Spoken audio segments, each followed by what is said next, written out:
Je suis André Franck. Enfin, je ne suis pas encore très connu sur YouTube, mais enfin, j'espère que je vais être plus connu. Bon, aujourd'hui, on va parler des résultats des élections, ce que l'on doit connaître de ce premier tour. Bon, premièrement, les sondages ne se sont pas trompés. Contrairement à ce qu'on a voulu nous faire croire, les sondages étaient bons. Bon, ils n'avaient peut-être pas la précision habituelle, mais ils sont bons.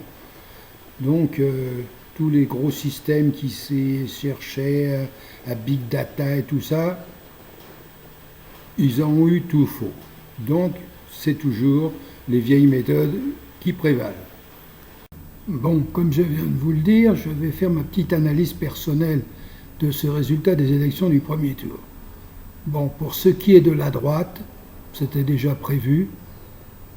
La droite, représentée par Fillon, a capoté. Ça, c'est sûr et certain. Mais ça ne tient pas tellement à la droite, ça tient à Fillon, principalement. Le candidat n'était pas bon. Pour ce qui est du Parti socialiste, alors là, c'est la débandade complète. Le parti, sans doute, va éclater, parce que ne pas faire aussi bien que certains, c'est quand même assez mauvais. Très mauvais.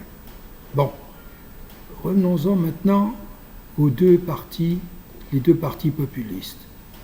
Du côté de Mélenchon, le parti qui se dit populiste de gauche, comme il a dit, il essaye de fédérer le peuple.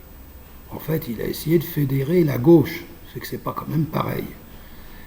D'un autre côté, Marine Le Pen, elle, est en train de fédérer la droite, fédérer le populisme de droite. Et c'est des gens différents. Le populisme de droite, ce sont des frustrés. Ce sont des gens de la campagne, on le sait. C'est principalement de la campagne, et c'est des syndicalistes, c'est des travailleurs, et elles représentent un certain mode de pensée, peut-être régional, doit-on dire. Quant à Mélenchon, c'est plutôt une petite élite, parce que son candidat Mélenchon, qui se dit rassembleur et fédérateur du peuple, en fait, il a fédéré qu'une partie de la gauche. Et ces deux partis, qui sont des populistes, ont coupé le monde du travail. Les électeurs, les travailleurs, ils l'ont coupé en deux. Et ce n'est en fait qu'une question philosophique sur des détails.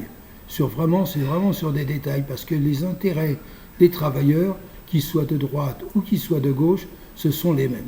Et ça, apparemment, ces deux partis, Mélenchon et Le Pen, n'ont pas compris que leurs intérêts étaient communs et qu'il aurait fallu faire plutôt un programme commun droite-gauche, aussi marrant que ça paraisse, mais ça, c'est mon avis personnel.